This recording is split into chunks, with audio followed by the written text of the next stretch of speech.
Well, welcome back to the channel, besties. Today is Thursday, an absolutely beautiful day to absolutely lose our minds over the latest Port Charles tea. I am genuinely so hyped to dive into this mess because the drama is literally off the charts today. Grab your iced coffees and strap in. Wait, backtrack for a second. I missed a step. Okay, let's start with Willow Kane because she is officially on my do not perceive list. I am so done with her. Bestie B for real right now.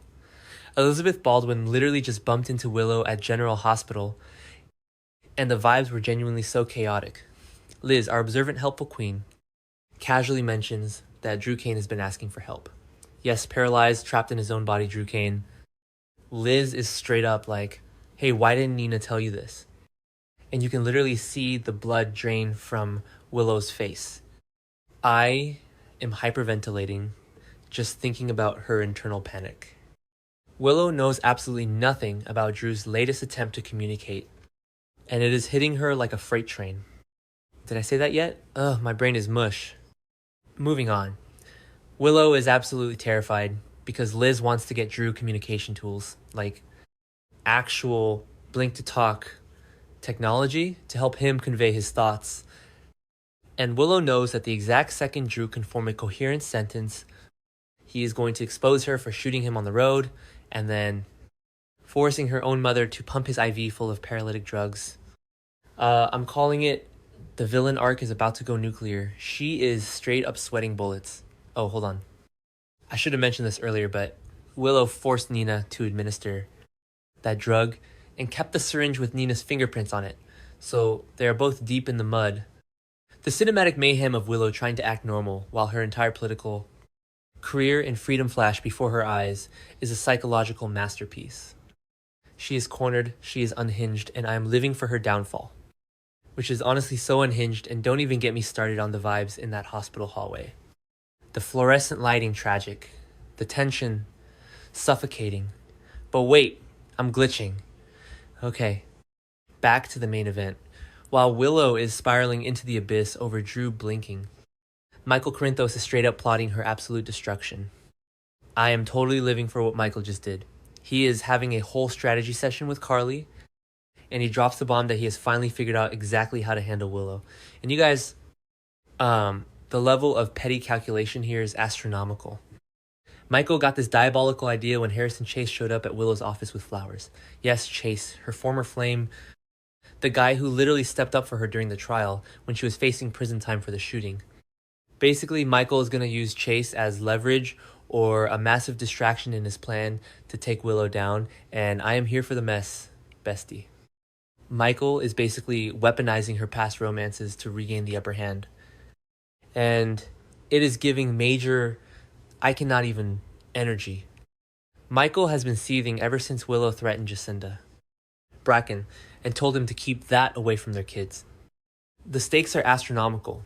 They are playing 4D chess with each other's lives, dragging poor innocent Chase into the crossfire, while he's just trying to foster baby Phoebe with Brooklyn.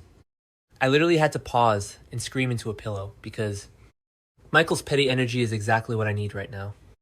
Manifesting a total dumpster fire by the next update.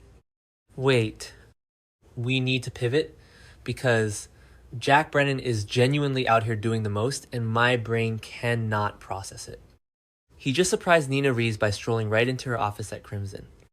Can we talk about the aesthetic of Crimson for a second? The bold colors, the dramatic desks, the absolute power clashing, it's everything. Anyway, snapping back, Brennan suggests they reset the tone of their relationship. Basically, he wants to start fresh, but Nina is completely taken aback. She is staring at him like he just grew a second head, and honestly, same. And why is she taken aback? Because she just found out that Willow, her own flesh and blood, in the daughter, she has been risking federal prison to protect Summon Brennan for a secret negotiating session. Willow went completely behind Nina's back to make a deal with the devil. I'm personally offended for Nina. Willow is basically throwing her mother under the bus to save her. Own Congresswoman title and keep that traffic cam footage buried. It's a straight up betrayal, and my brain is visibly buffering from the sheer audacity of this plot.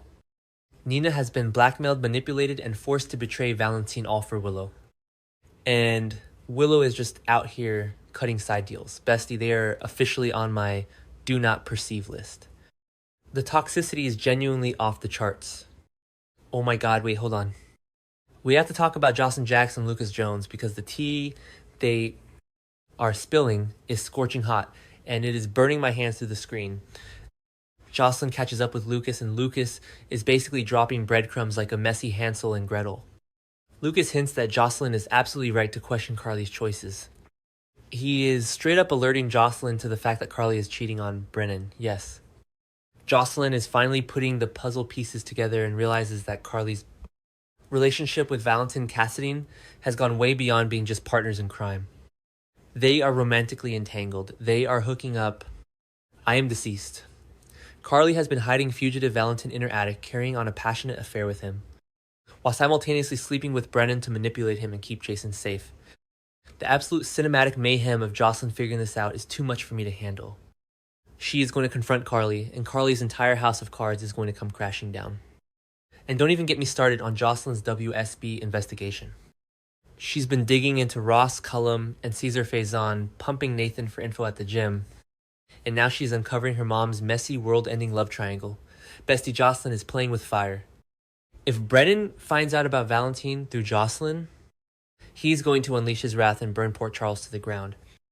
I am literally hyperventilating right now just thinking about the blowout. They are all officially unhinged. Oh, did I say that yet? My brain is mush. Moving on. Curtis Ashford is over here using Mayor Laura Collins as a confidant, and I genuinely need to know when Laura sleeps. Like, Laura's trying to run a whole city, deal with Jen Sidwell, framing her for murder, protect Ezra Boyle from getting off by Sidwell's goons, and now she has to be Curtis's therapist. Genuinely. Laura needs a vacation to a private island with zero cell service. Curtis is spiraling over the hit-and-run crash that nearly killed Jordan and left her with severe facial scars. He is pouring his heart out to Laura, and it's giving major "we are all traumatized" vibes.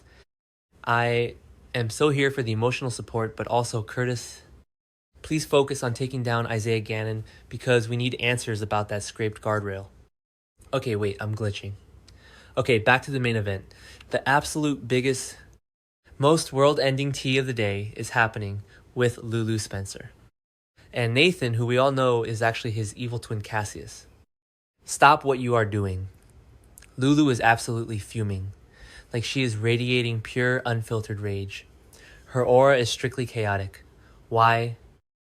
Because Lulu just realized that Britt Westbourne is now completely in the loop about Rocco's shooter secret. Rocco literally broke down and confessed to Britt in the GH chapel that he is the one who shot Ross Cullum in the back on Pier 55, and that Jason has been taking the fall this entire time. Lulu is terrified and angry because Britt is a massive wildcard. Plus, Lulu definitely heard about Britt grabbing Rocco and screaming at him, in a total panic about how Cullum will kill them all if he finds out. Lulu is like a mama bear whose cub is surrounded by heavily armed wolves, and she is losing her mind. Britt has been forced to work for Sidwell and Cullum, synthesizing cold fusion prototypes for her Huntington's meds. So, having her know that Rocco put a bullet in Cullum's back is literally the most dangerous thing ever. I am straight up pacing my living room right now. But it gets worse. It genuinely gets so much worse.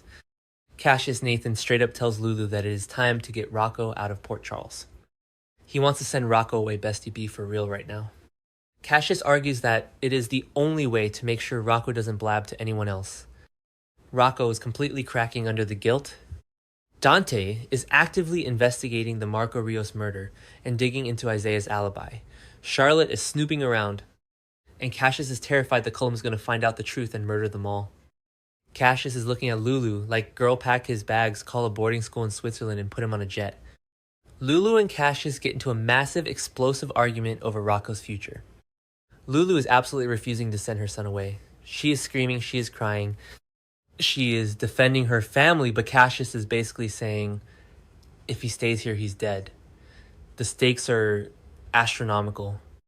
I am clutching my chest because I am literally too unwell to handle the gravity of these events. Cassius is trying to maintain his fake Nathan cover, keep Sidwell from going nuclear, and desperately trying to keep Cullum from slaughtering Lulu's kid.